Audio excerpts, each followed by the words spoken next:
Hello, wherever and whenever you are, and welcome back to the Underdark, a section of the Underdark called Neverlight Grove, the Myconic colony, a beautiful magical forest of bioluminescent mushrooms as tall as trees, growing from the ceiling, carpeting the floor, and shambling about the place as the mushroom-like myconids make their home here. Our adventurers last time found themselves arriving here with the guidance of one of their youngsters, the myconid Sprout, and they emerged from the dried up riverbed into the cavern, seeing the kind of marshy, spongy floor of the cavern below them. Perfect mulchy goodness for all of the mushrooms around here. And they saw the gigantic Zirkwood forest off in the distance, and they were being hailed by one of the large myconids, and moving over there to see them, they were introduced to them as the leader of the Circle of Hunters. And they were asked to help out with something that they were having a bit of a problem with, and they had some monsters that had found their way into the grove, hidden off amongst the Zirkwood trees, which are more prevalent than are in the picture here. They agreed to help out. Only the two of them, though, because our monk here, Corbin, was distracted, but thankfully present, because they had been lost. They were wandering through the tunnels, wondering what happened to Corbin, as they themselves had been plunged into a rather dangerous game, an illithid game. And you were hoping beyond hope that arriving here at the Myconid camp, you would be able to find your friends once more. And Corbin was here, but not quite how you had hoped, as they were sat cross-legged in a meditation-type trance on the top of a mushroom-covered earthy mound, seemingly completely unaware of what was going on around them, and slightly covered with mold and fungus growing up from the mound about their person, communing with the Myconid grove, and perhaps coming into new abilities. You went off with the head of the Hunter's Circle, a large Myconid lumbering forward, and you found the source of their troubles, a large shambling mound that was off in the Zirkwoods. You surprised it and attacked it, but it was very tough and struck back with a ferocity that the Myconid, at least, was not ready for. And he, unfortunately, was dragged into the interior of the shambling mound and, unfortunately, was lost in the combat. The two of you, rather desperate to see what was going on here, would you be able to be able to win out against this horrible monster? We're getting rather worried, and that is where we rejoin things in initiative, in combat with the shambling mounds today. But before we dive into that once more, let me say a quick thank you to all of you who are here already. Good to see you, Charlie, and the Gentle Nobody, and Fizz Cannon. Good to see you in chat, and everyone that's lurking as well. Thank you so much for coming by already. And of course, all of you in the VOD squad, thank you for joining us for our adventures whenever you are able. It is always very much appreciated. If you would like to catch up on any of our VODs, they are over on YouTube. You can catch them all there, as well as our previous campaigns, Descent into Avernus, Curse of Strahd. That's all over there for you to see. And there's our Twitter as well, if you want to keep up to date with what's going on with Phoenix Iwaki and chat about D&D stuff from time to time. Now, that said, let me also say a fantastic thank you to our Out of the Abyss artist, the very, very talented Saladman, aka Ryutoshi, over on Instagram. Do head on over there and check them out, and you can see and hopefully get the chance to commission them for fantastic character art like we have, and my DM art here. You too can contract their services and have access to their wonderful art.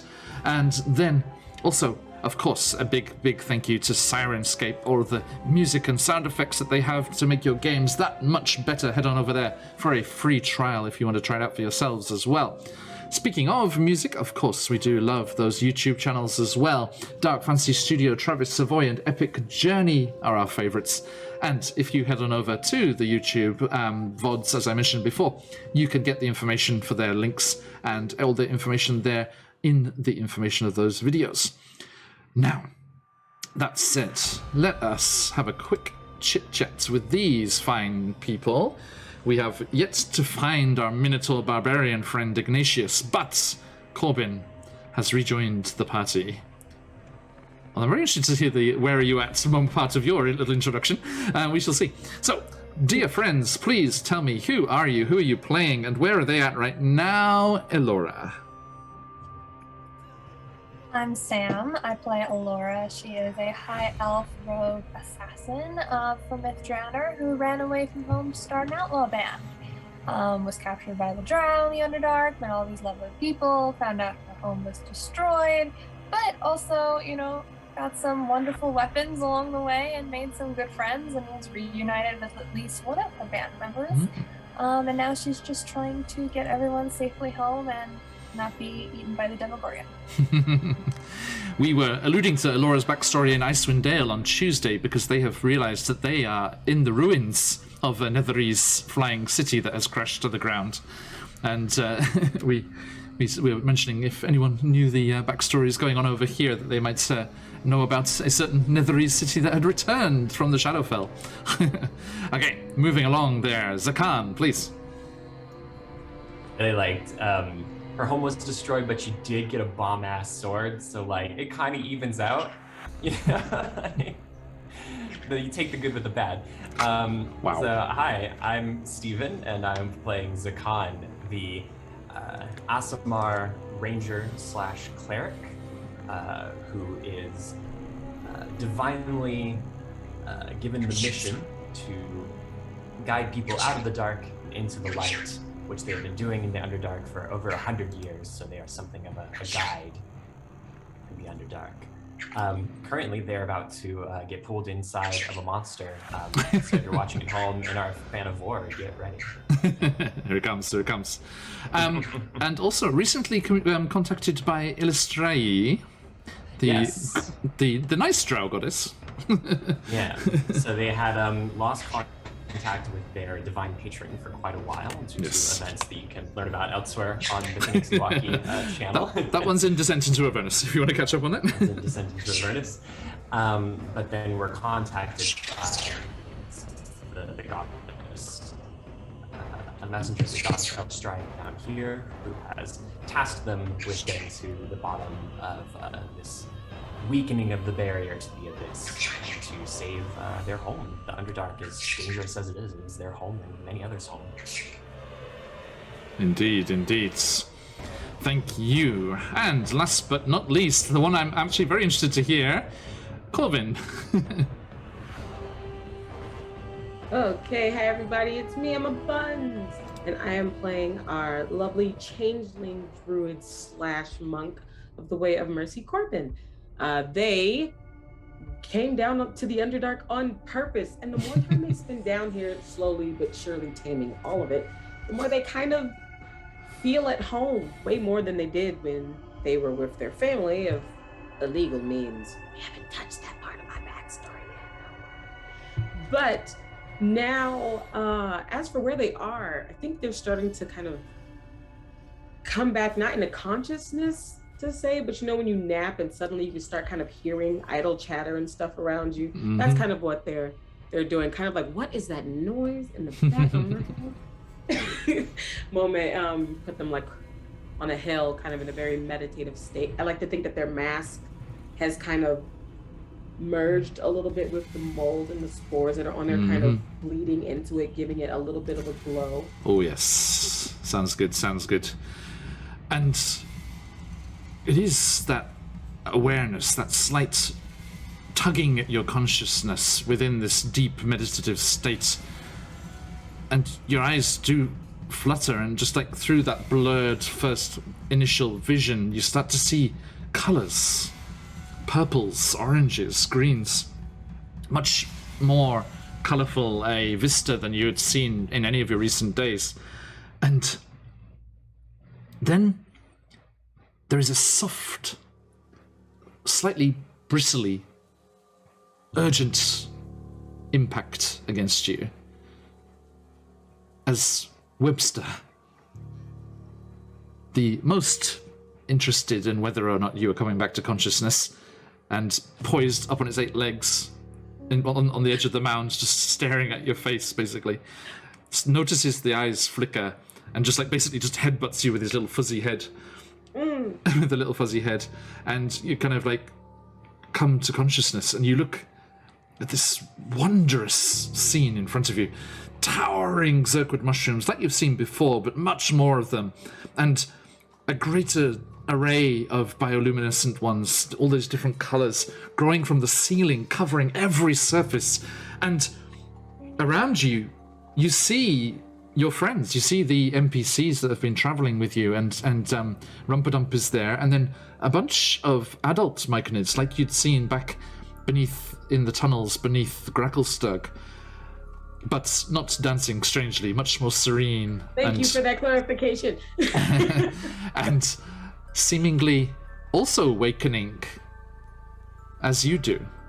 And you hear in your voice, even though there hasn't been a shower of communication spores, rapport spores as normal, although you do see the similar coloured spores kind of just generally floating around the air in this place, like permanently. You hear a voice in your mind, not Rumpadump's, one of the adults. The merge is over. We thank you for your company, Corbin, but it is your older friends that need you now. And you kind of come out of that subconscious communication and are aware of Webster again. And Webster's just pointing like one little fuzzy leg. He's like, across okay, baby, to the what? to the northwest.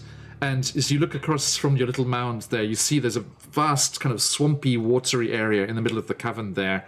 And then beyond that, muffled by all of the thick, spongy trunks of these Zirkwood mushrooms, you hear the sounds of combat. And the angry cry of Alora. I was like, do I say Alora or Zakan? Alora or Zakan? I just can't imagine Zakan being noisy about anything. Sorry. There's like a really good just swipe, just yeah. Like, they're either okay now or need help. Either way, and they're like climbing on top of Webster. Mm-hmm. Okay, let's go. Yes, and right into battle. I need Corbin to roll initiative, please. Of course. Okay. Get that one. No! Stephen. Gotta burn it. Come on now. Scroll up. Thank you. Sorry, bro. Just skipping around the place a bit. If you would be so kind as to go before this monster eats me, that'd be great, actually. Well, I rolled a 15 for initiative, so I don't know. A total of 15? Total of 15. Okay, no, I'm afraid not. Yeah, I'm entering it now.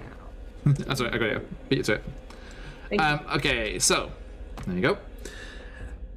As you come to consciousness, you're kind of like shaking the kind of fogginess from your mind, and you feel this kind of tingling like throughout your body as you come out of this melding that you were in with the Myconids. And you now have full access to all of your Spore Druid fun and games. Yeah, are you going Spore I haven't been Druid? sitting here scrolling. Yes, indeed. And as you kind of pull up, you know, like some of the mold and some of the fungus just like tears away from you as it was like starting to fuse with you as you were sat there. But you break free from it, and like some of the like Rumpadump coming like just comes like toddling up the mound. He's like patting it down, like the stuff that tore off you. He's like patting it down into the mound. Like back you go. And unfortunately, as we cut back to the opposite side of the swamp, Zakan and Alora, the shambling mound goes first. No. Just see what's up here. Yeah, I think it had just done its attacks on Zakan and was pulling Zakan towards its maw. I think that's the cliffhanger we left off on. Oh, no, I should have rewatched the episode. I couldn't remember exactly how we had finished it. Was it going to draw you? Was it going to draw you in, or was it about to take its turn? It was two. Yeah, it had done 2 successful attacks. Okay. And so it was in the process of drawing Zakan in, which I think is just automatic. So, Alora, we see. So, Corbin, you do get to go first, as we're just finishing the Shambling Mound's turn. It's sort of predetermined, it's okay. So yeah, Alora, you kind of you gasp in shock and fear as Zakan goes the way of the Myconid friend that you had lost before, and he is slowly engulfed, trademark, by the various creepers and vines and mulch of this creature, and you just see the light of the Lightbringer engulfed and snuffed out. Extinguished, indeed. That light's in a bushel. And that brings us to said mushroom monk. Okay.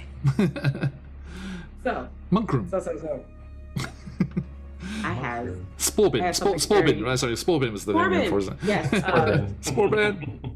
That's what that was in chat before, sorry. Okay, so yes, you hear this going on. How many 1,000 feet can you move in around? I know. Well, I mean, my speed is 40, so technically I can go 80 if I dash. Mm-hmm. 80,000. Faster than Webster. If you left click and hold, your token and start moving it, and then tap Q, it will measure it for you. Okay. Where am I? So tap and drag. Yeah, click and drag, and then to where I am. Oh, there I go. Okay. Yeah, and then if you want to set a waypoint, you can just tap Q again. Like click and hold. Click and hold. Yeah, and then start dragging it. Dang it.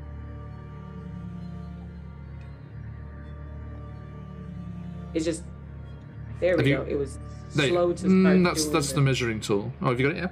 Hey, we can't see it until you finish the movement. You can tap. You can tap for a waypoint. It just moved me. It didn't do it. Yeah. Let me show you. Okay. There you go. That's 60. Oh, I could get over there. So it's like this. So that's 25 to there. 80 would get you to here. Boop. Zoop. That's 80 feet. You can't go across the water, I don't think. Okay.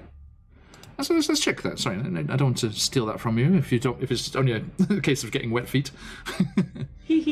As difficult terrain or something, because then it might be 6 of one, half dozen of the other. Right. Central Basin. So yeah, beyond where Corbin is right there is within 40 feet, which is pretty decent attack range, I think. Right. Sorry, folks. Bear with me. So we see what's going on here. I think. So yeah, let me read you the box text for you here, Corbin. The pale cream and beige stalks grow thick and tall, resembling a surface world forest. Fungi grow in profusion everywhere, and it's hard to find anything resembling a path between them. The giant caps of the Zirkwood mushrooms obscure your view of the cavern's ceiling, but luminescent fungi there give off a shimmering aura. With each step taken on the soggy ground, a rank scent of decay and rises around you. There. So... where does it say about that? For like my movement? Yeah.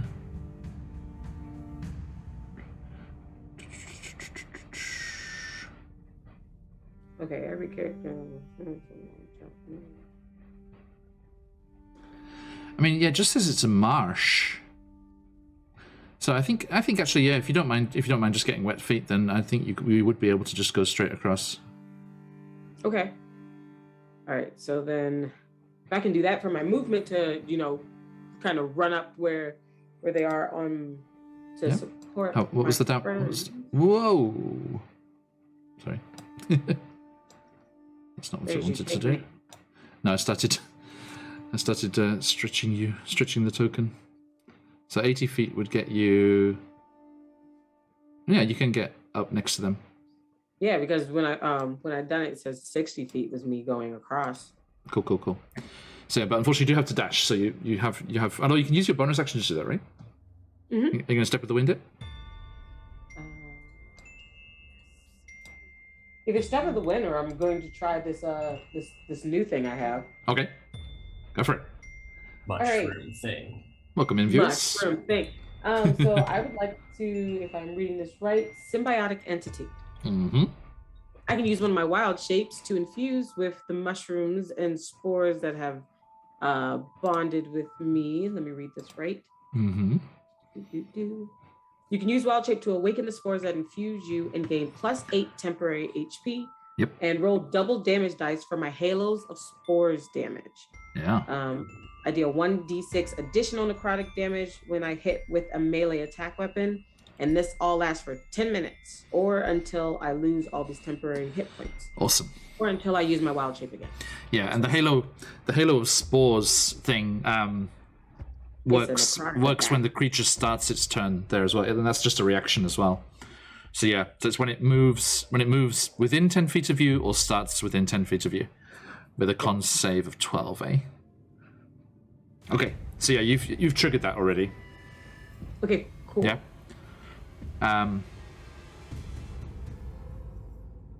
Actually, no. I guess it's when it moves, you trigger it. Mm-hmm. Okay, so Elora, you hear a hurried splashing sound, and out of the darkness and the faint lights glowing down from the ceiling above, you see a form coming. Naruto running. across. No, I'm so for it. Just straight up, and it's like the bits and pieces that they like ripped off around the end are kind of like flowing behind them. Yeah, absolutely. There's like this little cloud of spores just coming off you, like trails of like pixie dust, and and you see this figure just running towards you, and then as they get closer, you make out that it's Corbin. So you can have a quick interaction there as they arrive. I think Laura would just turn to Corbin and be like, Are you okay? Are you okay right now? I have no idea, but I'm gonna punch it. First things first. Impeccable timing. Okay. Awesome. So this symbiotic identity. That's your action. I like have a small magical Corbin transformation. Yeah. It's like one of those magical girl, like Sailor Moon transformation type thing. Yes. But it's so just so many mushrooms. Mark off one of your wild shapes, yeah? Yes. Okay, so yeah, you see Elora, and you panic a little bit, because this does kind of remind you of the drow that was traveling with you in the distant past. As you see Corbin's form surrounded by spores coming off them, much like a cloud of rapport spores from the other Myconics. But you do kind of take a little bit of solace that it's a different color to what Sarith's were. It seems to be a different, and they seem to be much more with it than Sarith was. And they come charging towards you. Okay, thank you very much, Corbin. So yeah, that was everything, wasn't it? Bonus action to run, and then your action to trigger that. Yep. Okay. I'm adding that temporary HP to my character now. Noted. Zakan, I need a Constitution saving. Oh no, it's on the Mound's turn, not yours. Okay. Cool. But you're blinded, restrained, and unable to breathe. You find yourself, I'm afraid. So let me just quickly refresh my memory on the restrained rules. Restrained I'm curious about because I have It's in- spells with if you click on the conditions box, top right, just under your hit points, it lists everything there, and then you can expand it, and it has like an explanation. Oh, cool. So let me see if I put that on. Does it let me not do spells? I wonder. It doesn't take away the spells. I don't think it changes your character sheet. Hey, Charlie. Focal volume's good. Yeah. Sirenscape's low. Okay, cheers, mate. Yeah, it's pretty chill at the moment. I need to change it to battle stuff. Hang on. Battle. Attack! Yeah, it looks like it won't stop me from doing that, so that's cool. Blind it on there as well. Ooh, too loud. Calm down. No. Thanks, Charlie. Oh, right. Think that's everything. Yeah, thanks for telling me that, Charlie. I get confused. I get confused. I lose track because the volume in my headphones is not the volume that you're hearing at home. So it's all independent. All right. So yes, you are a speed 0. You cannot benefit from any bonus to speed. There are advantage against attacks against you if they could see you, but they can't. And your attacks have disadvantage. And you have disadvantage on dexterity saving throws, so you can attack. Yeah. Just with disadvantage. Cool. All right. Well, what we're going to do, I think, is I think Zakat had already been preparing this spell, and as they're pulled in, their arms and stuff are bound up quite tight, but they put their hands together into a sort of Dragon Ball Z Ginyu Force-esque type thing. Yep. And they are casting Burning Hands, Ooh. 2nd level. Nice. We're gonna light this dude up on the inside. Okay. So what's the deal with that? So that is a dexterity saving throw. Since it's inside itself, I'll let you make the call on whether they can do that. It's a DC 14 on the dexterity. Yeah, no, I mean... It'd be hard to avoid a jet of flame. I'll do it at disadvantage because it can change its form and move its form, like wrap around things. So it could just part and it just comes out. Yeah. So I'll do it with disadvantage, and it's got a -1. So Nice. What's the DC? There it goes. 14. That is a 0.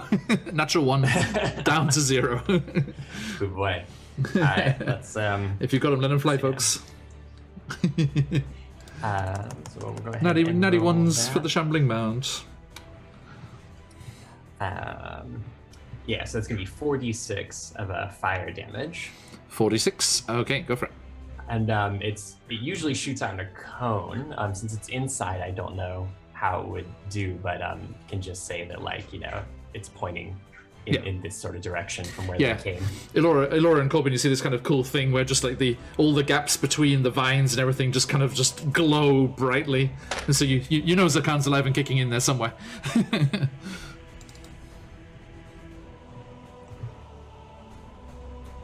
So that's 13 points of fire damage. Okay, on that. now, curious thing here, and fair point. You did make a decent assumption there, but the very damp and mulchy, moist nature of this creature means that fire damage is not as effective as you would like. I'm afraid. Yes, I think they see it sort of fizzle more than you would think. Yeah. So sorry, what was the damage again? It was 13. Oh, and 13, so reduced to 6. Hunter's mark or whatever the favored foe is on. So that's an extra 2 on there, so an extra 1. So 7 damage total. Okay. Is that on any damage attack? Let's see. It does say, let's see. When you hit a favored enemy and deal damage to it. Yeah, that's fine. Yeah, you hit it with a spell. That's fine. Okay, noted. Thank you. Okay, and you can't do anything else really, so Elora Illustrious. Yeah, think seeing Corbin run in and then Zakan light this thing from the inside, I think Alora feels good just running in and trying to finish it off if possible. Okay, go for it. Is there any danger of me harming Zakan while doing this? You don't think so. You're just going to be slashing at the outside, unless you kind of stab into the interior, like it's like some like magic trick. Try to aim towards the head, I guess. Alright, with Dawnbringer, that was a 19. That is a hit. So that's going to be 14 damage, and then Corbin is nearby, so do I roll a sneak? You do indeed. And that is 11. For a total of? The first one was 14, I think, yeah. 25. Zakan. Corbin. There's a reason we call it the finisher, isn't there? Tell me, Elora Illustrious, what happens? So I think Alora is just, like I said, going for the head and trying to slice that open, and it sees the life is kind of drained out of it and plops to the ground. So then Alora is just cutting through the vines, trying to get Zakan free and being like, "Are you in there? Are you okay?"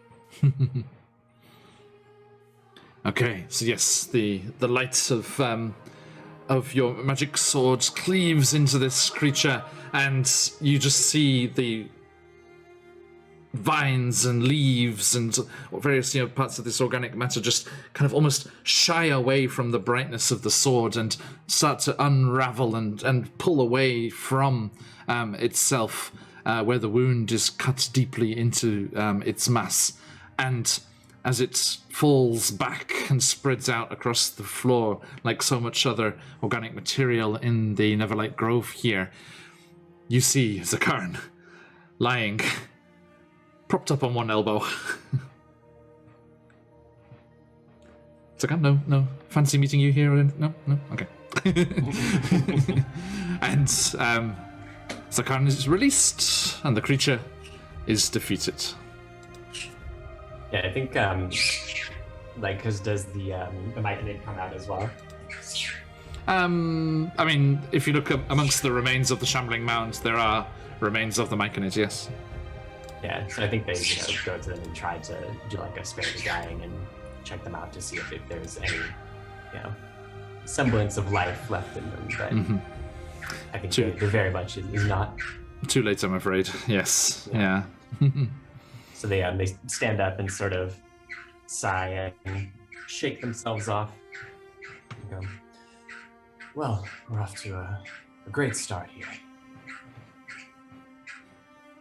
I'm sure the Myconic colony will love us when we go back. Why is the ground attacking y'all? Why are you covered in mushrooms? I asked my question first. It's the Underdark. Sometimes the ground attacks people. Well, mind your microphone. Anything strange, have you? Ooh. Yeah. I was not ready for Zakan chopped and screwed. I'm sorry. Okay. You said what? So your mic flared up again. There's Zakan. Yeah, it might be a computer issue. It's been sort of lagging behind. Okay. But they just said, it's the Underdark things come out of the ground and attack you. You should know this by now. You haven't eaten anything strange, have you? Technically, I was part of a merging. Does that count? Merging with what? Apparently the Underdark. I feel like I should be more explicit in these rules. I realize I didn't say specifically not to merge with any beings, but again, that's on me. I thought that was... It was part of a group thing. Bunch of other Myconic. Zakan, roll me a nature check. Oh. Let's see. Corbin can keep explaining themselves. Oh, like they told me that I was there were others. We were all sitting there meditating. I was just trying to enjoy this place. It's so pretty. Look, everything's huge. And the entity says that it merged with everything. So the same kind of texture that the bark of the mushrooms are, that's kind of all of Corbin's skin right now. Okay. That's a 9 on the nature check, and I think while Corbin is talking, Zakan is very close and like looking for spores coming from like their mouth or nose, like just really right up in that space. It's the impassive mask right there. Yeah. There's mask-to-mask content. It's the content I signed up for. Mask-to-mask communication. Right, it was like they weren't really paying attention until they realized that you were like right here, and then like they slowly, like the words get slower, and then they said that it was. What's that Instagram meme? It's like, two friends in the Underdark, they might kiss. I don't think it's Underdark. I think it's in the same room, but hey. Sometimes people come out of the Underdark and kiss. It's just what happens. You should know that by now. Just elation. Can I help you? I mean, yes, but Admittedly, I wasn't there, but what you're describing sounds very similar to what became of a certain drow traveling companion of ours. You know, the one who disappeared against their own will after being taken over by spores. yes, it haunts me to this very day. What about it? Is there not some similarity here? Well, I don't hear music, nor do I want to bust a groove, so I don't think so. On the topic of music, you don't hear any music right now, right? If you listen. Roll me a perception check, Corbin. Oh, I don't wanna. Oh, not when you say it like that. Okay, perception. Mm-hmm. There you are. Oh, yeah, no, I got this. I roll a 15. Okay. You panic momentarily as you do indeed very faintly hear music, but you realize it's not internal as it seemed to be for the blighted Myconids that you met before, but coming from the furthest recesses of the cavern, off beyond the Zerquits, muted and dimmed by the massive Zerquid forest. Hey, Hawk. Thank you for the raid. Okay. Welcome. Welcome. Hope you had a great session. Okay. So does the dog. Like Webster. Shh. A very vivid mental image of a giant spider barking. I'm not sorry for that. And it starts galloping around. It's like its 8 eyes. If you're new to the stream and don't like spiders, I have terrible news for you. Okay, oh my gosh. I There has to think be a we might be able to cure that fear. It's a very cute spider. It's like a Lucas. Right? We're still using the art with the big ribbon, right? Like the big Kiki's Yes. delivery service ribbon. Okay. Good. Yes.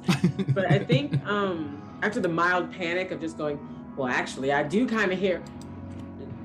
No, it's not the same. No.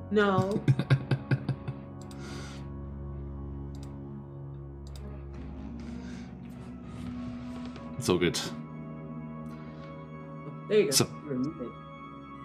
What do you want to happen? You're going to head back to the mound where Corbin was? We need to bring this one back to the other members of his group. The shambling, the angry dirt.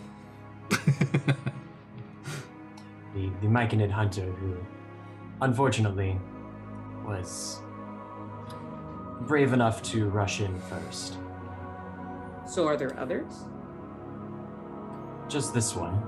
And Zakan is going to, try and pick them up as best they can. They're not very strong, It's okay. but... And Corbin's gonna help. They were crushed. They weren't torn up or digested or anything. So it is basically still their form. They're Okay. in one piece. I thought you were suggesting that they've been, compacted somewhat. I think easier to carry. A little squished. Yes. Yeah. Just a But little. Corbin's help is appreciated, because I think John said this dude was 9 feet tall. Oh yeah, wait. I could just He's speaking. I don't know if it does that. When I shape change, it doesn't improve my strength or anything, does it? Not shape change as Druid, shape change as a changeling. Let's have a look. Da-da-da. As an action, you can change appearance and your voice. You determine the specifics of the changes, including your coloration, hair length, sex, height, and weight. You can make yourself appear as a member of another race, though none of your game statistics change, so no. So no. Okay, I was gonna say I'll get bigger and then just pick him up if it doesn't help him. So You can make a buffer if it helps with confidence. Corbin shifts into a large kind of half-orc kind of thing, and it's like, eh. But do we need to roll strength checks, or are we okay? No, it's fine. It's fine. And I'll grab. Elora, being typical royals, just supervising from the side. She just said she was grabbing the arm. I'm choosing to ignore that. I'd already committed to the bit. Okay. Okay. No, of course. Thank you, Elora, too. The lightest arm. Yeah. That's the squished one. It's fine. Yeah. not his drawstring arm. Are the other Myconids, like the adult ones, are they still at the mound? Like Yeah, nobody came with you. Yeah. They seem to be slower to come out of that reverie that they were in with you. So yes, you can move yourselves back around to that mound if you wish. On the opposite side of the water there. I shall get a head start on you. We'll need to find out if this was Come with me, chat. Boom. only one that needed taken care of, or You remember the hunter talking about another creature to the south as well that they were worried about. that's right. Right, the worm. I think. That was the big worm. Mm-hmm. Yeah, kind of worm kind of creature, yes. But as far as the north, it was this thing that had been Yes. sapping the life energy out of it. Yeah, like just drawing the nutrients from the soil and everything. Yeah. As we're leaving, does that seem to like sort of, a little bit of life returning to it? To not immediately. It's not that fast. Yeah, it wasn't a magical thing. It was just a biological. Gotcha. Let's see.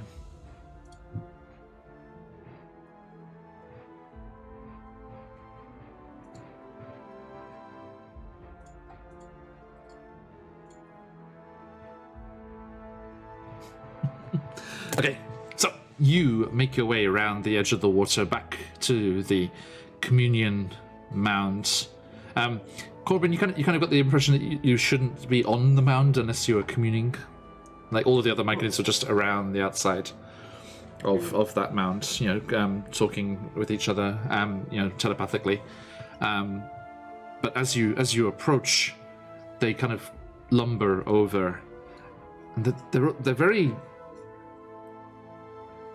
relaxed and low, like, energy, but in a calm way, not a lazy way.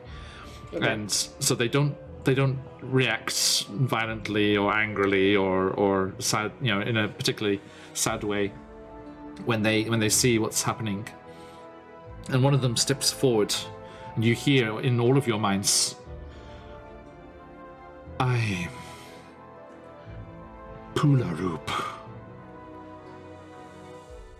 And he looks down, contemplates the scene for a moment.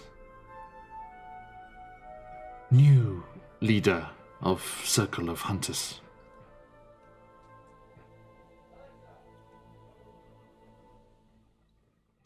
And a few of them come forward and take the remains of Lubamab from you. And they carry them across, and they lay them on that mound where Corbin, you'd come to consciousness. And they start emitting spores that you've never seen before from Rumpadump or Stool back in the day. And as the spores form a cloud over the mound as they stand sentry around the exterior of the mound of earth, with Lubamub's body. The spores gently drift down and settle, and where they touch, mold and fungus sprouts much faster than would be naturally possible, and it builds up and almost cocoons Lubamub on top of the mound. And Zakan, no, I'd say Corbin actually, just from the context to date. Corbin, you feel a small, spongy hand slip into yours, and you look down, and Rumpadump is there. Not looking up at you, just looking at the mound. And you hear their voice in your mind, just yours. They will return to the earth. Nourish the future.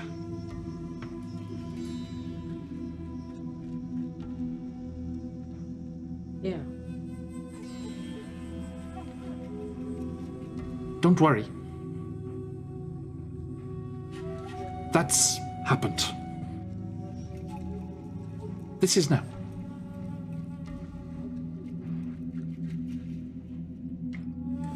And yeah, sorry, Zakan, please. We can at least say that the danger is past, and we are happy to help with the other task he asked us to take care of. This new one, this Pularub turns and he's like, "You have our thanks. The nutrients will now flow where they should."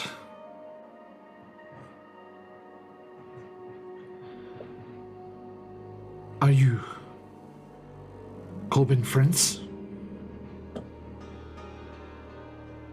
Yes, this is Alora. This is Zakan. That you said all the NPCs are with us too. Yes, and this goes through.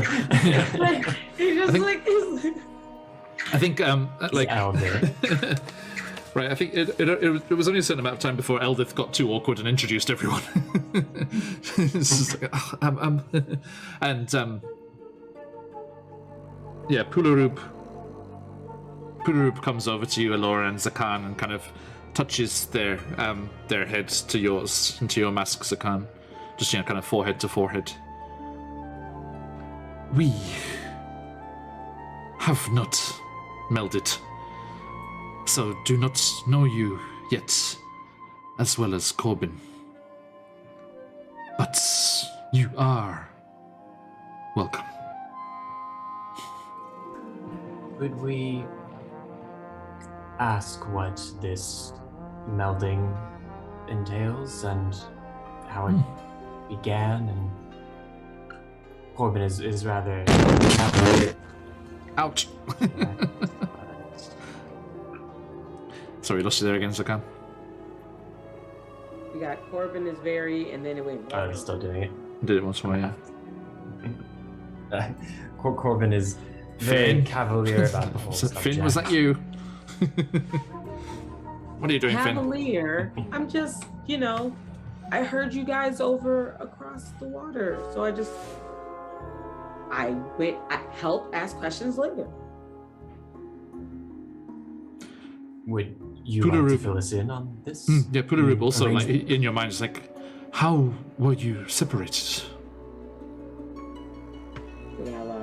And Corbin, you have no memory of getting here. You set up camp, you were on watch, and then you noticed the others starting. I think, right, it was Corbin that was on watch, wasn't it, when it happened? Yeah. Yeah. And you saw the others starting to fall asleep, and then you felt it calling you, and then darkness, and next was waking up just now. Yeah. So see, I don't know. Kind of blanked there for a second. So Corbin do you friend. guys know? Corbin friend poisoned on inside. Melding cleansed. I was voice sound. And a large kind of fungal arm comes up and just like bonks you on the head, Corbin. All better. Thank you. Thank you. This change, is it permanent? No. Gone.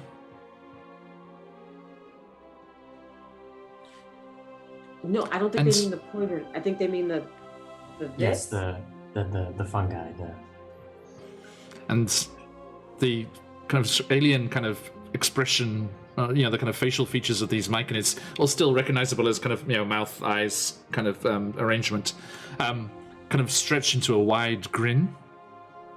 Like a beneficial kind of smile. And beneficent smile, sorry.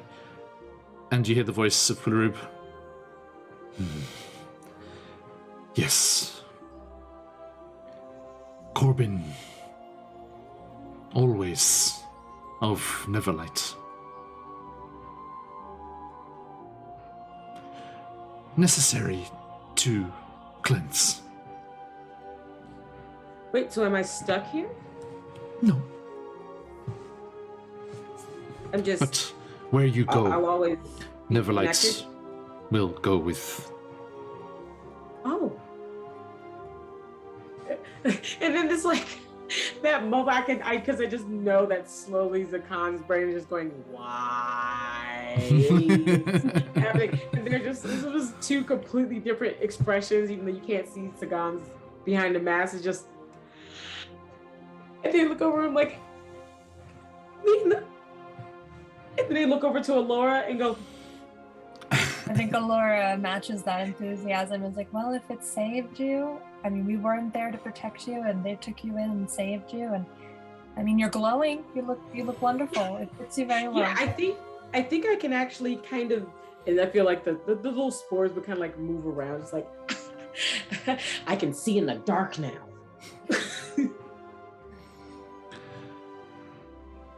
Pulurub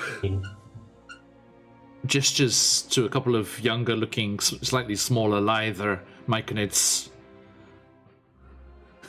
Sorry. I was trying to think of names for them, and my mind just immediately went like Pumbaa and Timon. Okay, but they have to be There's a big Myconids. So it's like Right, the Pumbaaru and Pumbaaru and Timonum. Timunu. Something. Anyway, these two. Hey, Josh, how you doing? These two found you wandering.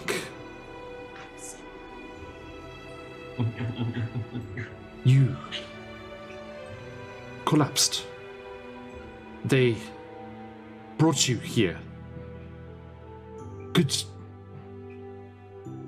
potential spore servant. But still alive.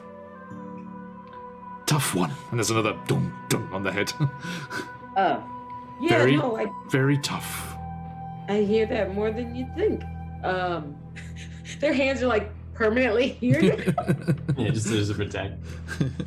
There's like a moment where they stop because they hug the two that like carried them. Yeah. Like they thank you. You're very strong yourselves. No more bonk. No bonk.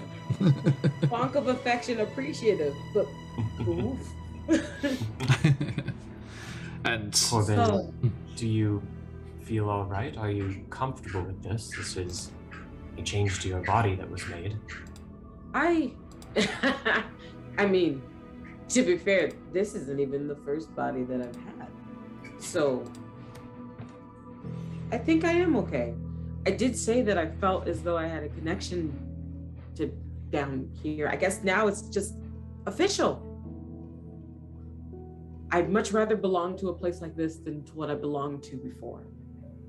If it means that I can protect Neverlight Grove, the same way that you protect the Underdark and Alora, you protect your friends, then okay. My own little special corner of the Underdark. It's, in my opinion, the most pretty.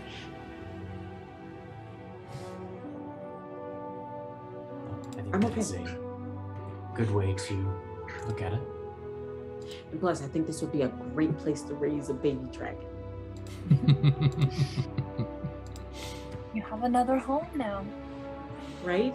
And who knows? Maybe instead of treasures, our dragon can hoard this place. Keep it safe.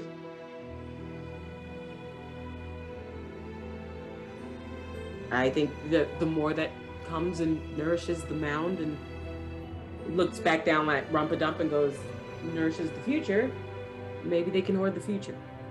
They nod. And it turns and is clearly communicating with Pularoop just direct. Yeah, it seems they can choose to just direct at one person or like blanket everyone. And Pularoop jerks their head up as quickly as a Myconic ever does. They're just like slowly. And they're like, you carry worm egg? Oh no, that's more of a metaphor type of thing. You wouldn't understand. And Rumpadump's like, no, it's worm egg. So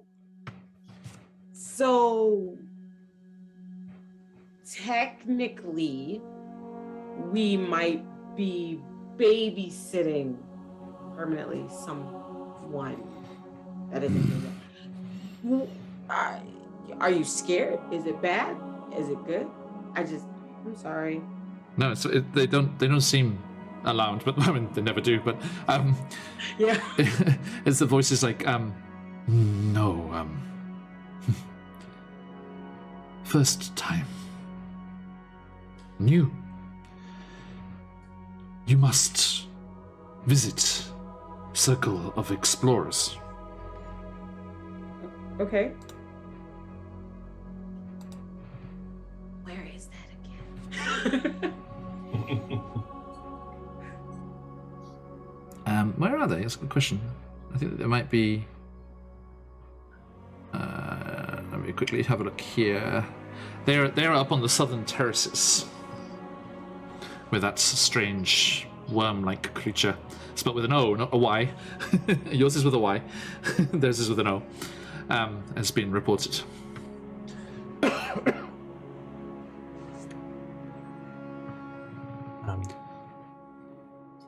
If you are feeling up to it, Corbin, after your transformation, there was one more thing that Luminoob had asked us to take care of for the protection of this place. Okay. And I like to think at this point Webster's back next to him and they kind of like two pats, just like two. This spider can hold so many weapons. Where are we going?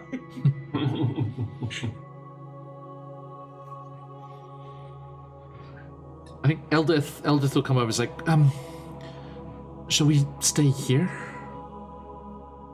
Everyone's pretty exhausted from the journey. Yes. And the ordeal with the mind flares. Yeah. Corbin, you'd be like, the what? Because you didn't know about that. What did I miss? We woke up in a much different place, some kind of game where the lives of the rest of the party were at stake, but we took care of it very handily. I feel like it ended much more quickly than the organizers of the game thought it would. But we're very fast and very good at stopping when told to stop. I picked the wrong people for a game of speed. I hear it. Stop. But it's so good. The other version mixed with the Loki theme song is amazing. Okay, yes, you should stay here. Rest, please. Don't go on the mound. They kind of like gesture at it, like just don't go on it. It's like they were conscious the whole time they were here. They know not to. Okay. Resting here probably would be the best for you guys, and it's not something specifically hard, right? We'll be fine. Looks at the other two, right? I Really think could so. use a tank, but I think this time we should let Pularoop just guide us, and maybe we should take the lead. We have 3 of us now. I think we'll be alright. yes, we wouldn't wish to cause you to keep going through the line of succession here. Right? Another Myconic in the back looks like disappointed. It's like, oh, it's my turn. Next. Oh. So The close. assistant to the assistant manager. Actually, Pularoop reaches out once more, and he's like, You should meet Basidia. We can do that first. They are the sovereigns of this place, the leaders. Oh. Oh, yeah. I guess I should say hi. And Pularoop's is like, yes, sovereigns. He very clearly only mentioned Bastidia. Well, yeah, they have to like lead us. We're like waiting for them to go ahead and lead us through. Yes, we can meet with them and speak with them. We do have some questions. And Corbin, it seems that Ignatius was through here shortly before you came, but has since gone on somewhere. And well, if the Lady of the Dance's message is to be believed, then he is in some danger. I mean, to be fair, she hasn't led you wrong yet, has she? Not yet, no. Thank you, Johnny. And who knows, maybe Ignatius, when he's done with whatever he's doing, would also have some light-based kind of power and divine mission. It's not like that was my thing, it's fine. I'm happy to share it. Yeah, you sure? Is this bugging you too? Like they still have the mask? It's still up. Like, should I? No, I've been told I'm something of a trendsetter. Been around as long as I've been. Well, you bring a lot of Things light come back down into here. popularity. Yeah, jealous is not an adjective I would assume put with Zakan. This is the best. Well, the faster we get through this, then the faster then maybe we can catch up with Ignatius if he came through here before. Maybe this time all at the same time and not suddenly be lost. This is the second time I've randomly woken up and none of you are around. You have one more time. I'd love to know how you avoided getting captured when you apparently lost your mind, but I'm glad you're safe. To be fair, every time I almost get captured, I don't. This is just what happens to me. You kill things before I get to have any fun, and I always get out before you. And I like smirk. Speaking as someone who has been responsible for watching you for some time, I can say that the captors are making perhaps a choice to avoid some having their hands full. Not that much. I like to think all of this is happening like as they're walking. Yeah, as we're going over to the... Not that, you're like, okay, the gas has taken effect. Grab them. No, not that one. a certain aura. picks me up like, oh, wait on second thought, slowly puts me down gently. What about that one that's sleeping upside down? The fact that they're doing that means don't touch them. Kind of just gently shoo you off into the tunnels. Shoo, shoo. Well, to be fair, the kind of game that they were hoping to run, they really didn't want a monk. So maybe they had an idea. Okay, so you make your way to the northeast is the direction that Pularoop gestures you in. So you may make your way over there. Make it away. And if you head on over there, you can make your way between the mighty Zerkwoods. The mighty Zerkwoods. So, Pularoop, if I may ask. Ooh, yes. Basidia is the sovereign that you serve in particular? We all serve both sovereigns. You're not closer to one or the other? No. Can Zakan try and get a read on this dude? As difficult as it's gonna be. Insight check. Yeah. Just because they don't know anything at all about Myconic society. Mm-hmm. Although I think the one thing Zakan did know is that usually there's like a sovereign, right? I think we covered that.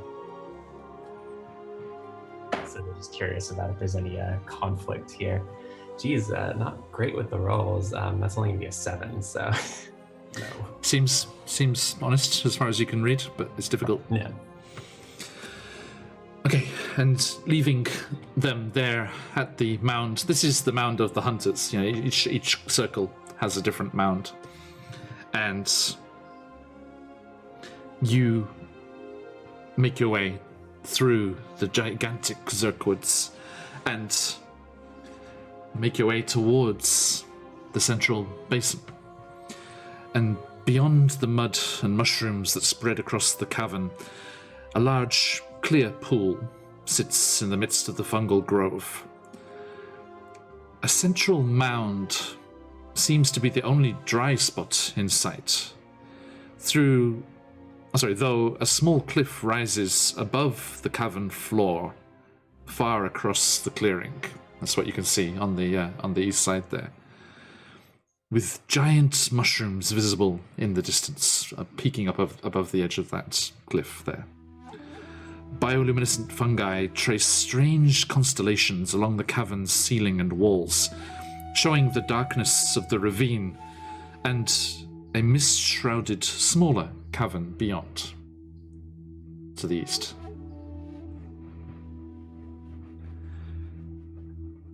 As you approach, you see several Myconids gathered here. But 2 of them tower above the rest, the 2 that you can see on the map.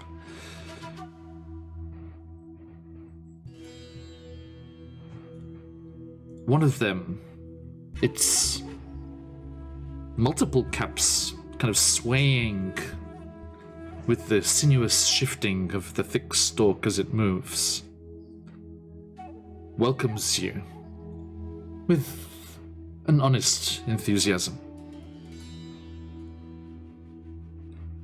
Even more so upon glimpsing Rumpadump at your side.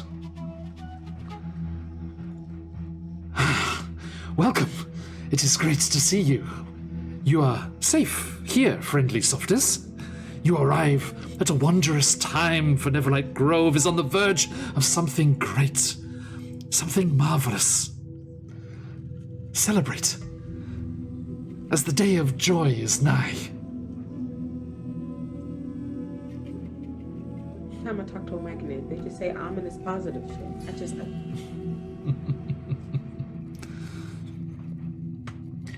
Laura will kind of whisper to Zakan, maybe you should tell them that they have a reason not to be so optimistic. Yes, I'm wondering if this is connected or if in fact not already happening. Please. They'll speak out loud to the ruler and say, I am Zakan, and it is my first time visiting this lovely place of yours. I take it that you are one of the sovereigns that we've heard of? Indeed, I am Philo, and you are welcome to stay as long as you wish. We have had so many interesting visitors recently during these happy times. And please, feel free to explore and enjoy the delights of the grove. The other one with the purple, kind of wider cap, the single cap, lumbers over. Welcome, indeed. I am Bastia. Sorry, Bastidia, excuse me. What's everyone's passive insight? Let's see. It should be on the left of your sheet 13. there. Excuse me. 14. More insightful. Hey, 14. Oh. You all, just even without a check, you all are very aware that Basidia, the purple-capped one, is uncomfortable with Philo's, kind of enthusiastic behavior. And Rumpadump seems concerned as well.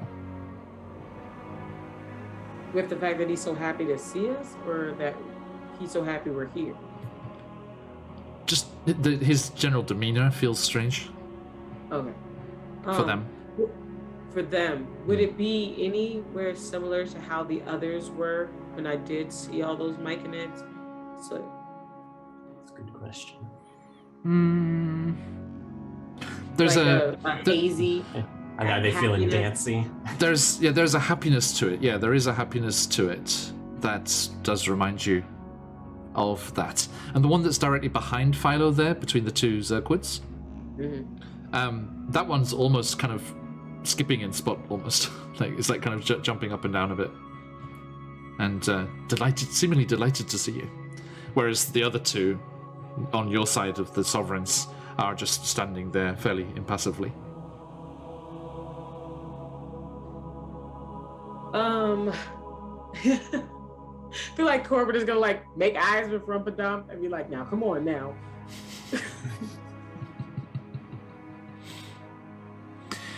And Philo pipes up again, equally as happily and enthusiastically as before.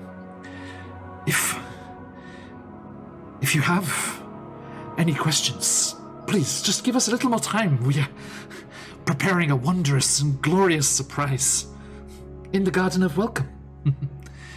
If you have any questions, then will be the time. The Great Cedar who lives beyond the garden. And they kind of gesture up above that cliff to the east. She has come amongst us, and all is so bright. She can answer your questions. Does this? Corbin's actively tugging on Zakan's robes, behind, nah, homie.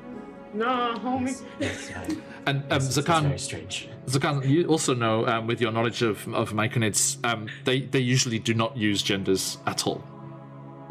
They have no sense of gender identity and concept of gender identity. So just for them to be saying she and things is very strange. For them to be saying she. Entity, the Great Cedar, as you refer to it, does she have a name to which you refer to them? The Great Cedar. Once preparations are complete, you must see them. They have not.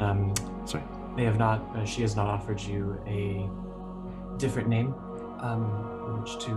Oh, you see, Why would she? I myself have been in contact with a number of divine beings, and I'm something of a messenger. So Blessed be. I would like to be able to properly pay Laura, my respects. Corbin, as Zakan says that, Basidia looks slightly concerned. That they're In fact, likening themselves to the other one. Sovereign Philo, in your experience and in your contacts, have you come across any entity known as Zerktaboy? No, I have not. But I cannot describe her. It's something you must experience her yourself. All in good time. Can we do another little read on Philo there? Give me an insight check, yeah. Yeah, to see if the name tripped anything. Although I think this is probably a reasonable line to draw here. That's a little better. That's 16. They seem to be telling the truth. Yeah, so there wasn't any kind of flash of recognition or something. No. No. Cool. Now, at this point, Basidia, the other sovereign, calls to you all. Allow me, guests, to show you about. We would welcome the opportunity to see your home. Yeah, it's kind of mine now too. He turns to his right, nods slowly. Philo.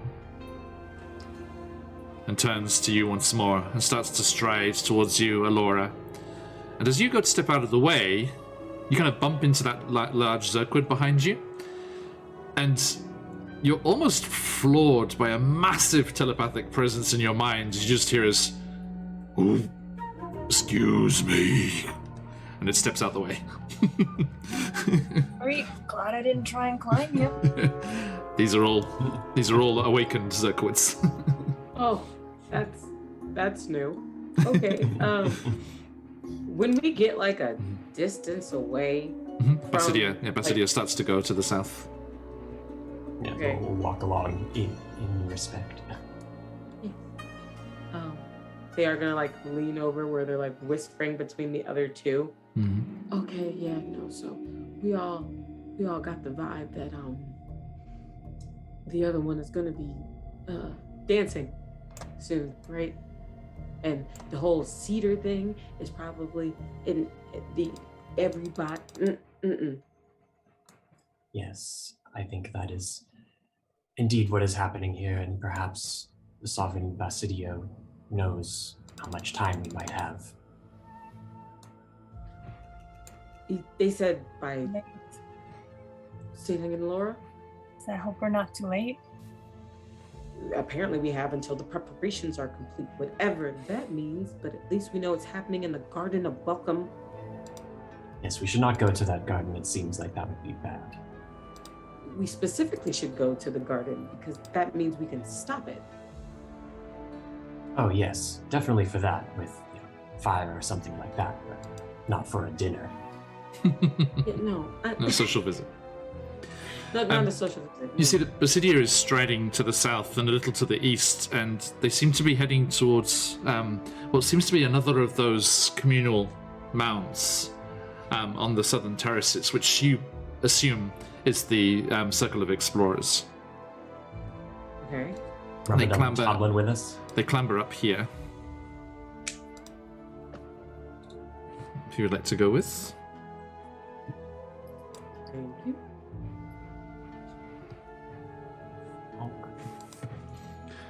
How big is this dude, by the way? Right? Is a good like 9-10 feet tall. Okay, so like the other guy was. Mm-hmm. And then the other guy was like 7. Okay. Yeah, these sovereigns are bigger. The bigger specimens than the other regular ones. And you do see some other ones around the mound of earth and fungi up on the southern terraces there, where you were told the explorers make their home. But before he gets there, he gets up onto this terrace here, away from the central basin, and stops and turns to you all and just one lumbering stoop. He scoops up Rumpadump and just plugs him on his shoulder. Oh. And let's have a look here. He turns to all of you and rapport with you into your minds. I must warn against staying here too long. There have been other softers not too many cycles ago. They accepted Philo's offer and went to the garden. I have not seen them since. Is that the large one with the horns? There was such a one, and smaller, like you. And he gestures towards Elora, which kind of makes you think of the Eladrin warriors that Ignatius was looking for.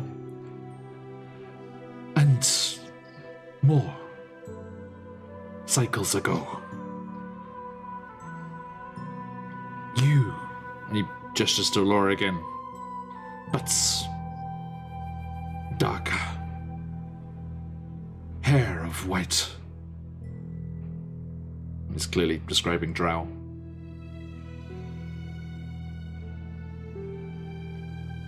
Oh, okay.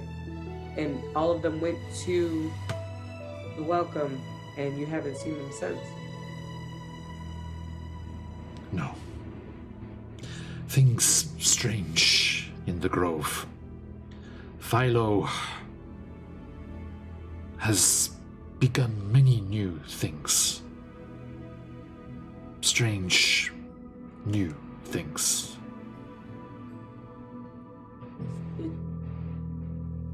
Did the Cedar offer Philo?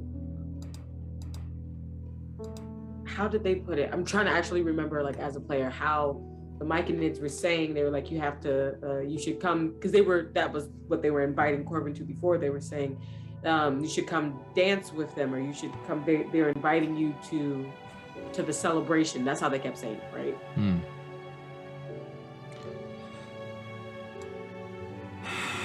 They have created new circles.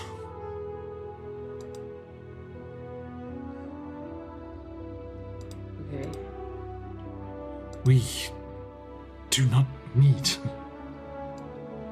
We melded as one, as the colony. But Philo has created circle of masters.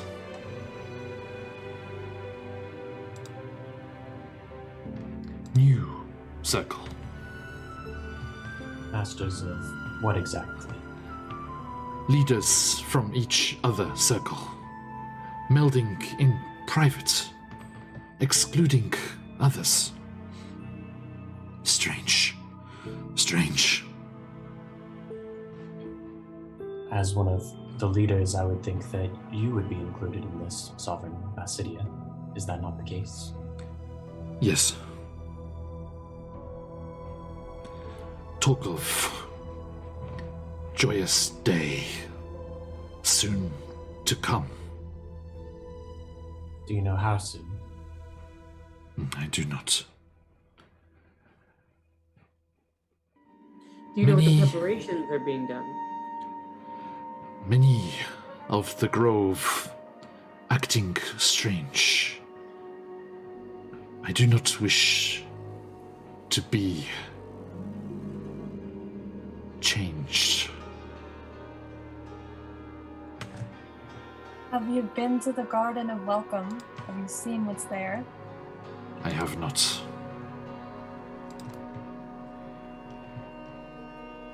Why were we going to the Circle of Explorers again? The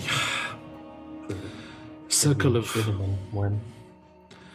the circle of masters has been taking all of the bodies for themselves from the hunters, and time to time send Myconids outside the grove with no explanation.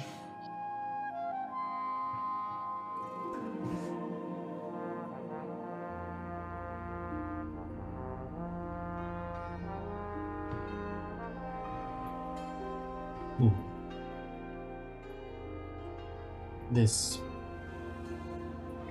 worm problem that Circle of Hunters had mentioned to us, would you say that it is urgent? Because I must admit that if our friend is in this Garden of Welcome and in danger of being changed, then perhaps the worm can hang out for another couple days.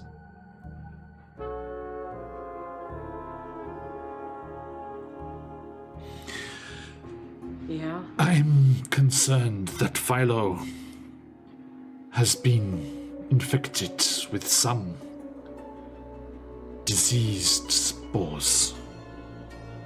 Something different.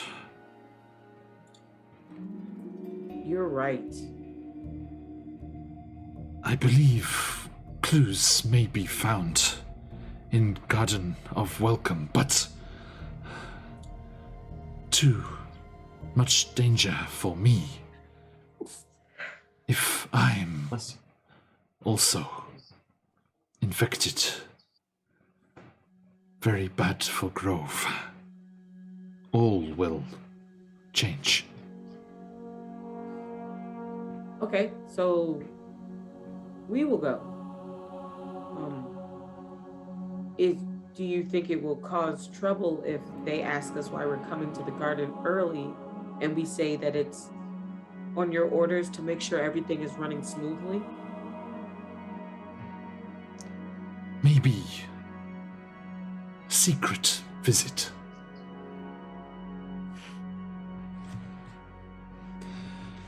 Here, maybe help. And he passes Zakan a moldy scroll case.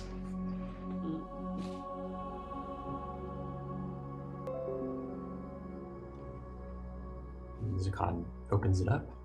Right, what scroll?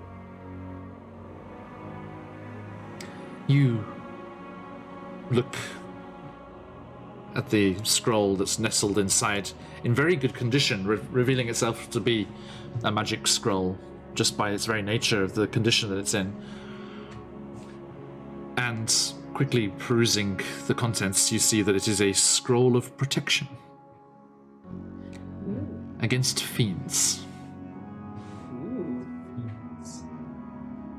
Interesting. So you can add that to your inventory on D&D Beyond. Scroll of protection is the item. I think there are different types, so it'll probably just list them up all in the description. We are very grateful for this assistance. The poisonous spores that you mentioned, could we gain ourselves some time by simply covering our faces, the places where we breathe in? Do not understand how you function. That's very well. It's worth But a shot. if you help me, can help you.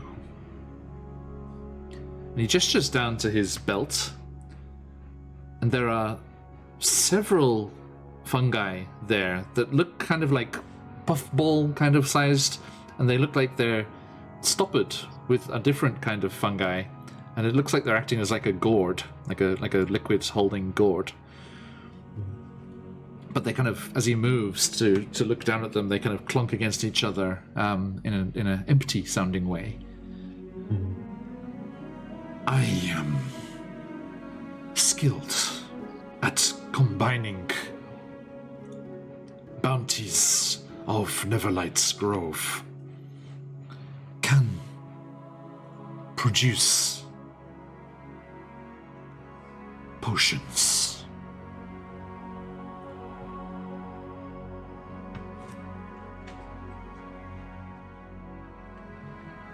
You would like our help with something first, aside from this whole thing with the garden?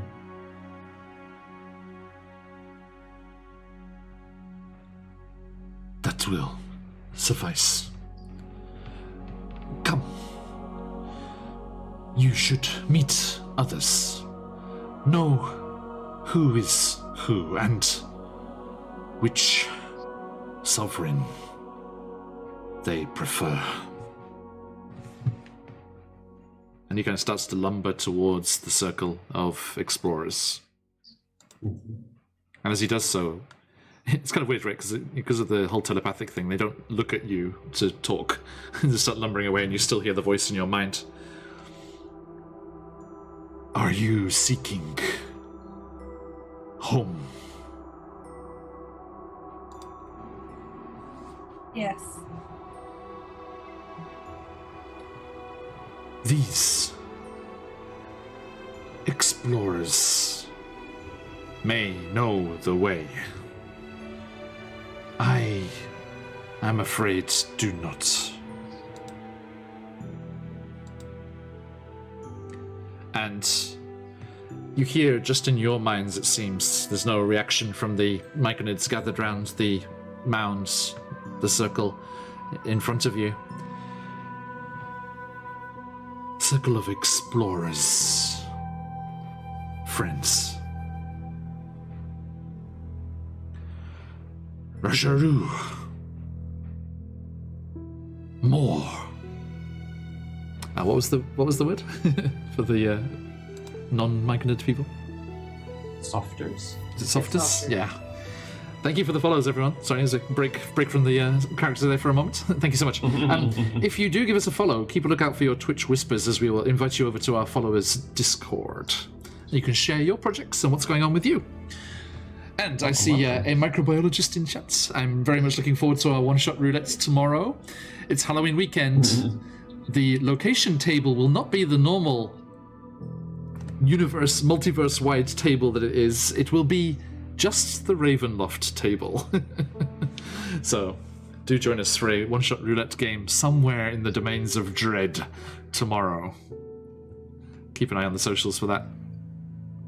Okay. So, excuse me, we're breaking for a second there. Yeah, Softers, that was it. Rasharu meets new Softers. And the Myconid, the Myconid that you can see there with their colourful markings, turns, and bows.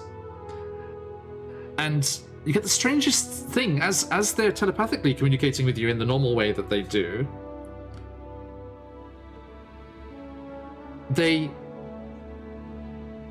are able to, in a kind of raspy, organic, for want of a better word, tone, they are actually forming words in common as well from their mouth. Okay. But very, very faint and very unsure, but they're mouthing the same words that they're telepathically communicating clearly. We're trying. Yeah. Put you at ease. Right? And they turn, they're like, I am Rasharu, head of Circle of Explorers. Let's look here.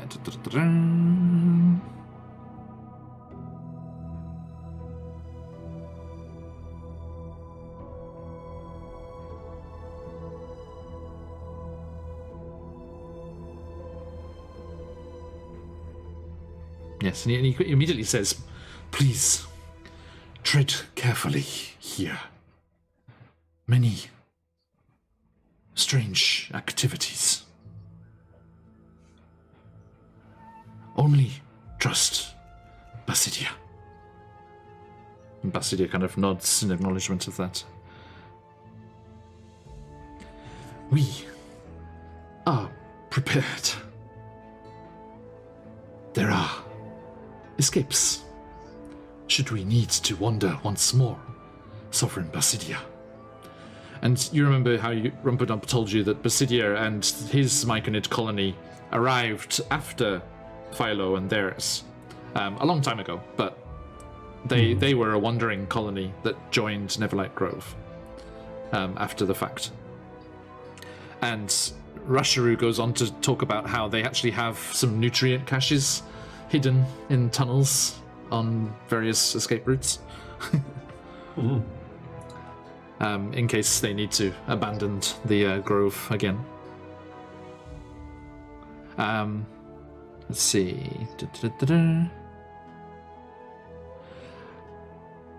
Basidia says, new. Sorry, was it Softers? Mm-hmm. Yeah. Softers. Softers, right? New Softers. may examine garden. Rasharu, may they climb. And he kind of looks beyond the circle of explorers to the far east corner of this terrace. And you see it bumps up against the cliff, which leads up to the row of Zerkwoods, which kind of obscures the vision of that higher level. And Rasharu nods. Gladly.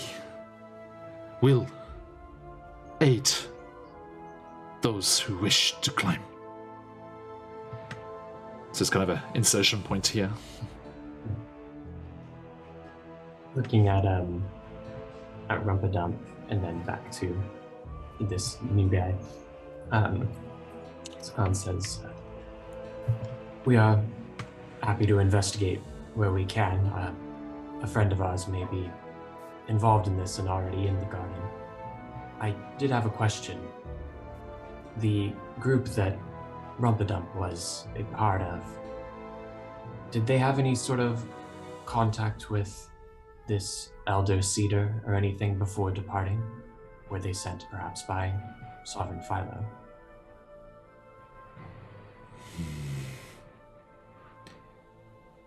Rumpadump and other explorers sent by Philo. We thought all lost. And this is Rasharu. I should do a different voice. Sorry, it's too close to Basidius. We thought all lost, but now Rumpadump returns. Our thanks.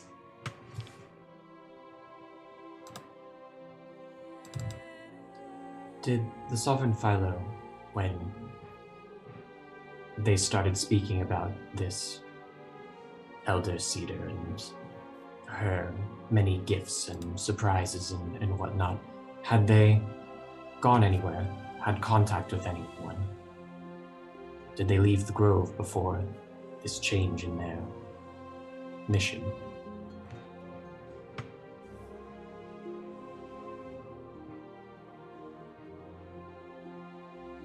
Unaware.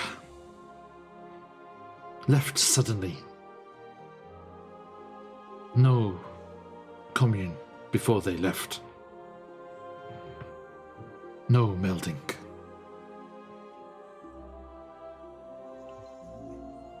How long ago did this start? Many cycles. They don't seem to measure time in a recognizable way. Yeah. Turning to the other two. Well, I suppose we can get right to it then. I'd like to know if Rasharu would be able to help myself and Esmeralda and Eldith and whoever wanted to go back up to the surface. Go back up when... Rasharu looks towards you, Laura, and he's like, Softas, help Basidia. Rasharu, help Softas. Many tunnels, maybe, lead to service. We do not go. But many potential ways. You can take us a certain distance, then I can make sure they reach the surface. Indeed. Also, city of small Softas. Like your friends. Your 3 friends. They must know ways.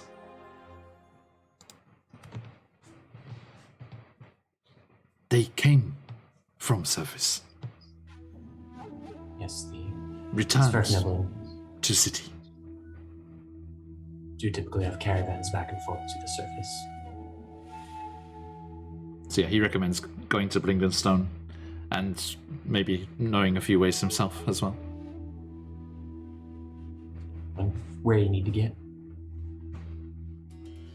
Presumably to the crater that was once Yeah. home. What kind of cabin? Well, no, the crater that she came through was where Elturel was. Yeah, different crater. Yes. Different destroyed city. Written, Bookended by craters. momentarily absent city. It is returned. It has come back. Yeah. Okay. I had the idea yesterday when we start our Wild Beyond the Witchlight campaign next month. The carnival, where everything kicks off, will be on the outskirts of a recently returned Elturel. Spooky. Okay. So we gotta be sneaky. I can do that. And then You I go can- now? we say Maybe we in would go- like an hour, if that's okay. Maybe exactly an hour, a short rest. Just have a little short rest. Please. Our circle is yours.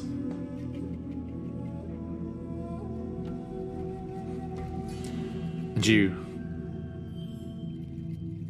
take a seat, she says. Around the mound of earth that is the Circle of Explorers, as several other Myconids sat in peaceful contemplation, nod to you. And you may all take a short rest. Hey. While we're chilling out, is Basidia still here for a little moment? At the start of the rest, yes, but if you're clearly resting, then he will move on. Oh, cool. He wants to keep. He says he wants to keep an eye on what Philo's doing. Yeah, that's fair.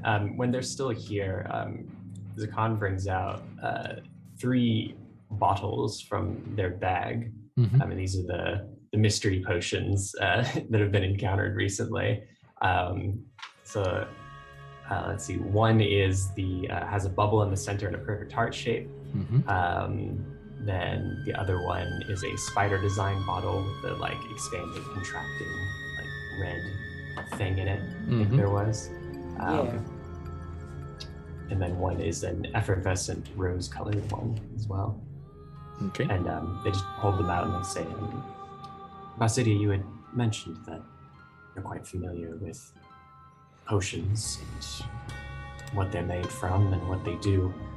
We found these somewhat nearby on our way to the grove. Do they look familiar to you at all? Or is there any way you could tell what they do? He regards them carefully and sniffs. Well, certainly seems to sniff the contents of the bottles before resealing them. And just a moment. The kind of rose-colored one is similar to other healing potions that you've seen before. And he's like, this one mends softest. Sorry. Softies is it? It's cuter. Yeah, that was cool. And There's the one with the heart-shaped bubble, and then the spider bottle with the mysterious expanding, contracting thing. yes, and he's like, this one makes larger. Okay, makes sense. Then the spider bottle one. And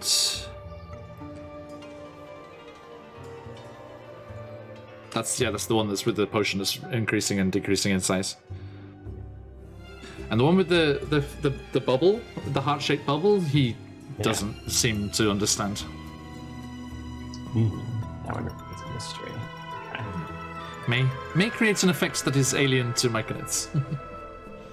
Maybe it's a love potion, and we can make Darendil fall in love with Jimjar. That would be hilarious.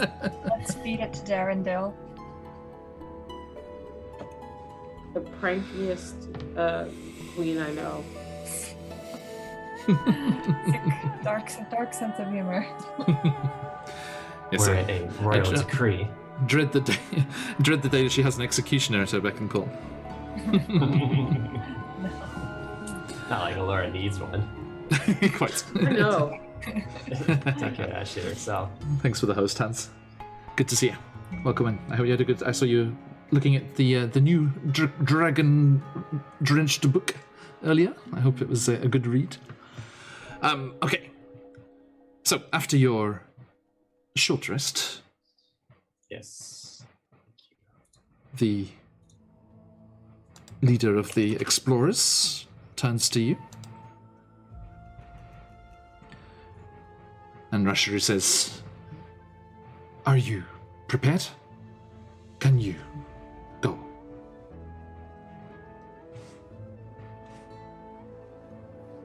So I think we're all good. Yeah, in other words, I have both of my wild shapes back. I was actually unharmed. Just chills. Why the inherent hair flip A that came mild with that brag. statement? Oh, Mild humble brag. to be young. Some of us were inside a monster and are of an indiscernible ancient age. Indeed. Okay, so yeah, you're gonna go with him to the far end of the terrace here? Yeah, let's do it. Okay, so yes, you follow him. If you would like to follow him over here. Shoop.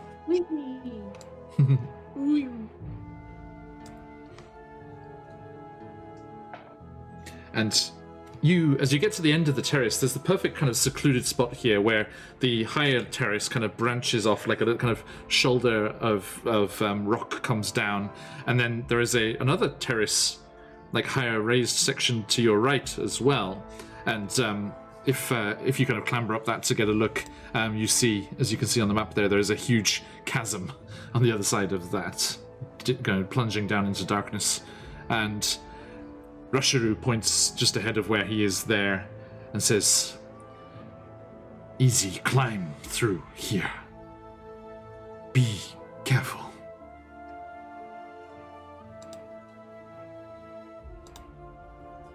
Easy for you to say it's an easy climb. You're 9 feet tall. I know, right? And he just, without any kind of emotion or feeling, just starts lumbering back to his circle. Thanks. Like, It's better off this way.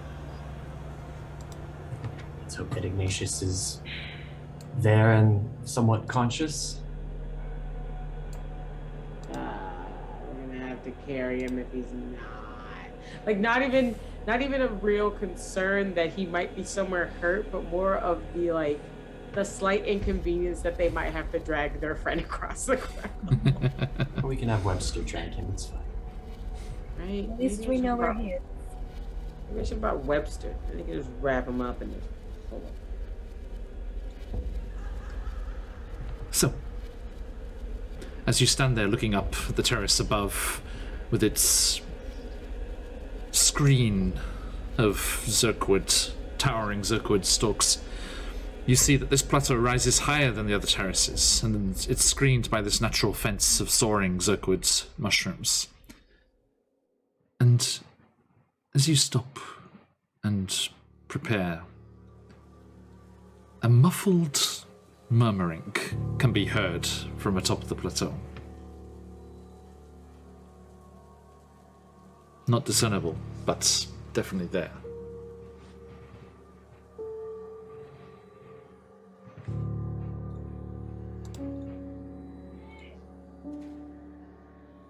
He goes, "Hey." So, We're trying to be sneaky. are you clambering up? Yeah. And We're clamber. if we Group. take a moment, I think I do have, what is it? The block and tackle. Like, not block and tackle, It doesn't- the I don't think- climber's kit. Yeah, Oh, is you it don't- not a, it's you not don't think a you'll need climb? it. No, you don't think you'll Okay. need it. Yeah, it's just the way that the way it dips down here. It actually almost joins with the terrace itself. You just have to clamber through the Zerkwoods to get through. Ah, it. Okay. And I know we're like scaling this thing or what. What about to do we roll? What do we roll to clamber? What's the clamber roll? Roll for clamber. it's all good. Right. And you find yourselves here. Boop. Oop. New part of town. Oh snap! I'm going to zoom out for people at home so they get the full view here as well. And you find yourselves on the upper terrace. Look at that big boy. Hey, this is concerning. Giant mushroom. What's this? Well, this is. Remember, I described it as you arrived, right? This is the one that was visible. This is the one that was visible down the far end of the cavern. You could see it above the Zerquits. Absolutely massive mushroom. Cool big mushroom. What's this? Yeah, beyond the mushroom. What's happening? What's happening over here on this side? Bits and bobs. Okay, so I don't think you probably wouldn't be able to make that out past the giant mushroom. To be fair, No, I don't think so. but you let me just reread that for Corbin's benefit, as they were unconscious when they arrived. Where are you? How am I supposed to feel about all the smears of red on the other side of this? So, Oh, nice mushroom. Looks different. where is it? Sorry, I thought you would. There was something I read to you, wasn't there?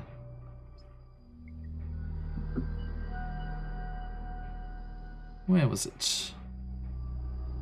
Sorry, everyone. Yes, you found that there was the view across the main floor. And there was the panoramic view of the mushroom forest that was covering every surface, including the ceiling. And on the other side of the exotic forest, where the cavern narrows into a ravine, which is what you're seeing there, dropping off onto either side, you had the glimpse of this majestic mushroom tower. Even though the poor light and rising mist makes it impossible to discern the details, it is the largest mushroom you have ever seen. And as you clamber through the Zerquoods and find yourself in the Garden of Welcome, you emerge on the other side.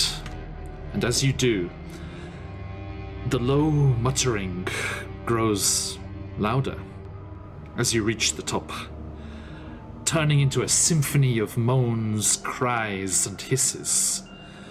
The only light comes from a few glowing mushrooms along the edge, but even in the gloom, you can't miss the source of the sounds. The heads of creatures of a dozen humanoid Underdark races peek from the ground, mold and fungi growing around them and over them. One voice calls out loudly in Undercommon, and you see the head of a female drow protruding from the organic mass and fighting to speak. Please, for your gods of light, kill me. She manages to stir within her living grave, raising a spider medallion half embedded in the bloated growth that was once her hand. Half of her face is rotten and pustulate, a bed for the sprouting of scores of tiny mushrooms. The great cedar trap. She is here. The Lady of Decay. Sanctumai. And we shall stop there.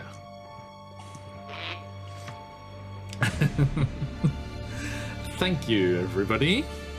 I was gonna be like, as we climb up here, do like a ping of that, see if there's any fiends or, bad stuff nearby, but I think we got it. I feel like we got I think there might be bad stuff nearby. Okay, thank you, everybody. So I hope everyone's okay with a little bit of body horror. Now, a massive thank you to my players for enjoying this rather creepy, good kind of Halloween week stuff. I was about to say, I'm like, is this because it's spoopy season? No, it's because you came here. So, yes, a massive thank you to my players, as always, and to all of you over there in chat. Thank you so much. Thank you for the follows and the raids, everyone. Those of you who followed us today, do keep an eye out on your Twitch whispers, and we will be sending you an invite to our followers Discord very, very soon.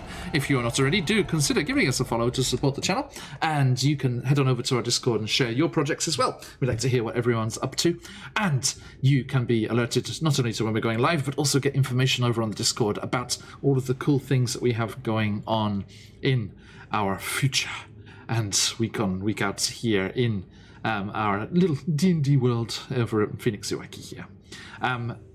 It's very nice. We're very happy that you're able to join us today, and we hope to see you again soon.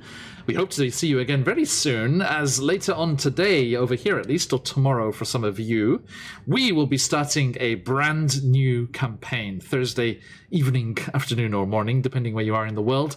We will be returning to Ravenloft as we start our new campaign, a homebrewed Ravenloft campaign called Barovia and Beyond. As the adventurers, some of whom are the survivors of our Curse of Strahd campaign, others who are new to the group, as they strive to free and release the spirits of the Ladies of the Fanes and return Barovia to the material plane, to whatever stretch of mountains it once resided in. They will not only be traveling around Barovia, trying to find out the mysteries that brought them here in the first place. Xenicus has a sister locked away somewhere in an amber temple higher in the mountains. The others also have connections that they wish to explore, but they will also be traveling through the mists with mistwalkers that they are about to encounter, and it is trapped away beyond the mists in other domains of dread that the spirits of the Ladies of the Fanes can be found. And upon their return, they will take control back from the spirit of Strahd, active even though he is trapped away in Lady Vanta's Strahd doll. Do catch the VODs for Curse of Strahd if you want to see what that's all about, especially the finale. It was a great one.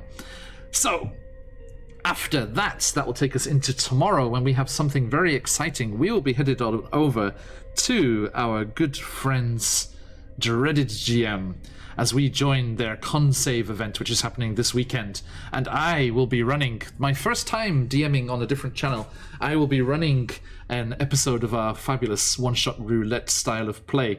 Everything is random. We had a fantastic time on Monday, thanks to everyone who joined us, creating these incredible characters that will be played by friends of our channel and Dreads as well, a microbiologist over there in chat.